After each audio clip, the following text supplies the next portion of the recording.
ఆ నియోజకవర్గం కేంద్రంగా తెలంగాణ రాజకీయాల్లో రోజుకొక మ్యాటర్ హీట్ పుట్టిస్తోందట.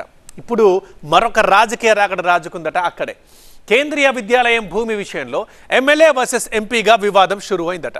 భూ కేటాయింపుకి ఎమ్మెల్యే సహకరించట్లేదని ఎంపీ ఆరోపణలు చేస్తున్నారట.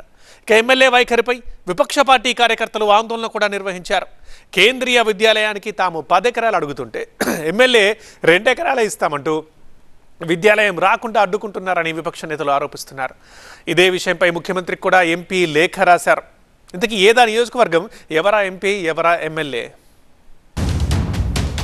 జగిత్యాలలో ఎంపీ వర్సెస్ ఎమ్మెల్యే, భూ కేటాయింపుపై రగడ. ఎంపీ అరవింద్తో ఎమ్మెల్యే సంజయ్ డి. జగిత్యాలలో పెరిగిన హీట్. జగిత్యాలలో కేంద్రీయ విద్యాలయాన్ని మంజూరు చేస్తూ కేంద్ర ప్రభుత్వం నిర్ణయం తీసుకుంది. దీంతో జగిత్యాల సమీపంలో కేంద్రీయ విద్యాలయాన్ని ఏర్పాటు చేసేందుకు ఎంపీ అరవింద్ మొగ్గు చూపారు. అయితే దీని ఏర్పాటుకు కనీసం 10 ఎకరాల స్థలం కావాలని ముందే చెప్పారు అరవింద్. అయితే 10 ఎకరాలు ఇవ్వడానికి వీలు కాదని 2 ఎకరాల స్థలం కేటాయిస్తూ రాష్ట్ర ప్రభుత్వం ఉత్తర్వులు జారీ చేసింది. కనీసం 5 ఎకరాలను కేటాయిస్తే కేంద్రీయ విద్యాలయాన్ని ఏర్పాటు చేసేందుకు అవకాశం ఉంటుందని ఎంపీ అరవింద్ చెబుతున్నారు. అయితే 2 ఎకరాల కంటే ఎక్కువ ఇవ్వలేమని ఎమ్మెల్యే సంజయ్ చెబుతున్నారు.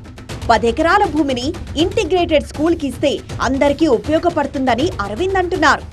కేంద్రీయ విద్యాలయంతో కేంద్ర ప్రభుత్వ ఉద్యోగుల పిల్లలకు మాత్రమే న్యాయం జరుగుతుందని, పేద పిల్లలకు ఎలాంటి ఉపయోగం లేదని సంజయ్ ఓపెన్ గానే చెబుతున్నారట.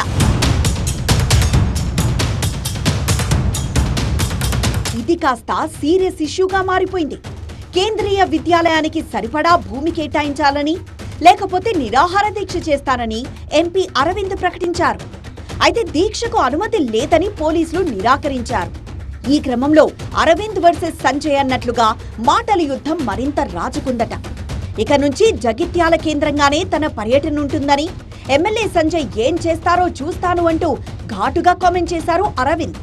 తాము సరిపోయే భూమిని కేంద్రీయ విద్యాలయానికి కేటాయించినా అరవింద్ కావాలనే రాజకీయం చేస్తున్నారంటూ కౌంటర్ ఇచ్చారు ఎమ్మెల్యే సంజయ్. ఇక దీనిపై బీజేపీ శ్రేణులు జగిత్యాలలో ఆందోళన కార్యక్రమం నిర్వహించాయి. దీంతో జగిత్యాల రాజకీయం మరోసారి వేడెక్కింది.